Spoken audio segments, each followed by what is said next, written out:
Regarde-moi. Ces mots que je hurlais dans ma tête, je ne pouvais même pas les lui chuchoter. Debout dans les coulisses d'une salle de spectacle, j'attendais avec appréhension l'instant où ce sera à mon tour de me produire. Le conservatoire dans lequel je me trouvais organisait chaque année un concert de charité, qui faisait aussi office de concours pour les jeunes violonistes. Cela faisait plusieurs années que je jouais du violon. Je tenais cette passion de ma mère. J'avais appris très jeune à en jouer, mais je n'étais pas particulièrement talentueux. J'étais même plutôt mauvais à vrai le dire. Et vous savez qui avait du talent? Lise. On est entrés ensemble au conservatoire, au même âge, on a suivi les mêmes cours, appris à jouer les mêmes mélodies, et pourtant, je ne suis jamais arrivé à sa cheville. Elle avait un talent hors norme, capable d'apprendre et de jouer à la perfection les morceaux les plus compliqués de Chopin ou de Paganini, mais elle ne se contentait pas d'apprendre bêtement et de jouer. Non, elle interprétait, elle vivait la musique, elle la devenait. Lorsqu'elle prenait son archet et frottait les cordes de son violon, elle devenait l'incarnation de la musique. Une muse au talent et au doigté divin. J'ai toujours été impressionné par elle, par sa façon de jouer et de vivre la musique. Mon jeu a toujours souffert en comparaison du sien, comme celui des autres élèves au conservatoire.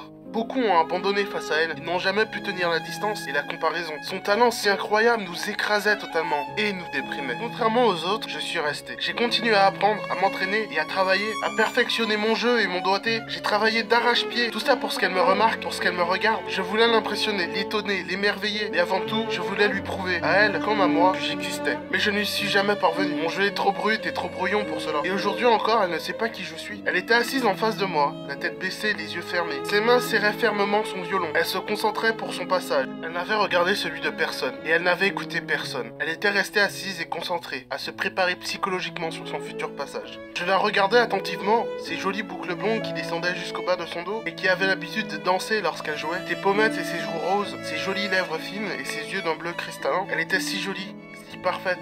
Je l'aimais, je voudrais le lui dire, lui crier haut et fort mon amour. Et qui étais-je pour faire cela? Elle ne me connaissait pas, elle ne savait pas qui j'étais. Ça n'aurait eu aucun sens. Tout ce que je pouvais faire, c'était jouer, m'appliquer et lui prouver par mon jeu que j'étais là. Je ne gagnerais pas le concours, je ne serais pas devant elle, et elle n'aurait aucune raison de regarder derrière elle alors qu'elle pouvait continuer à avancer. Je devais juste jouer. Depuis la scène, on appela mon nom. Mon cœur fit un raté et je me levais en stress. Alors que je m'avançais tout en tremblant vers la scène, Lise, elle, ne fronça même pas un sourcil. Elle était ailleurs, dans un monde de mélodies, de musique. Elle devait danser avec les notes, les faire vibrer et chanter. Je me plaçai au milieu de la scène et mon accompagnateur se mit au piano, attendant que je lui fasse signe. Devant moi, une pièce sombre remplie de personnes qui n'étaient pas venues m'écouter jouer. Ils étaient venus pour Lise et je passais juste avant elle. Ma prestation ne les intéresserait pas. Lise ne m'écouterait sûrement pas. Je m'apprêtais à jouer dans le vide en espérant qu'elle me regarde. Je plaça mon violon sur mon épaule et rapprocha mon archet. Je fis un signe de tête à mon accompagnateur et il commença à jouer du piano, sobrement, des notes tristes et émouvantes.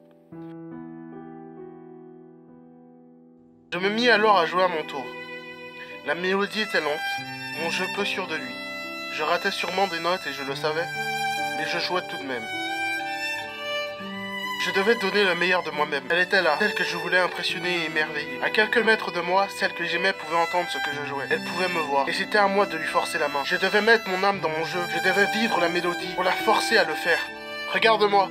Mon archet glissait sur les cordes avec puissance et passion. Regarde-moi. J'imprégnais mon jeu de ma volonté, des rêves, de mes désirs. Regarde-moi!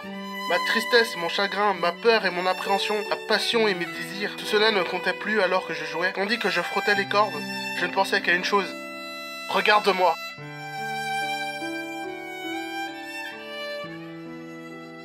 Essoufflé et en sueur, je laissais tomber mes bras le long de mon corps et je m'inclinais devant les spectateurs qui applaudirent sobrement ma prestation. Je l'avais fait. J'avais mis mon âme et peut-être que je m'étais un peu, rien qu'un peu, rapproché d'elle. Je jetais un regard furtif et plein d'espoir en direction des coulisses. Lise n'avait pas bougé d'un pouce. Elle était toujours assise, la tête baissée et les yeux fermés, tenant fermement son violon dans ses mains.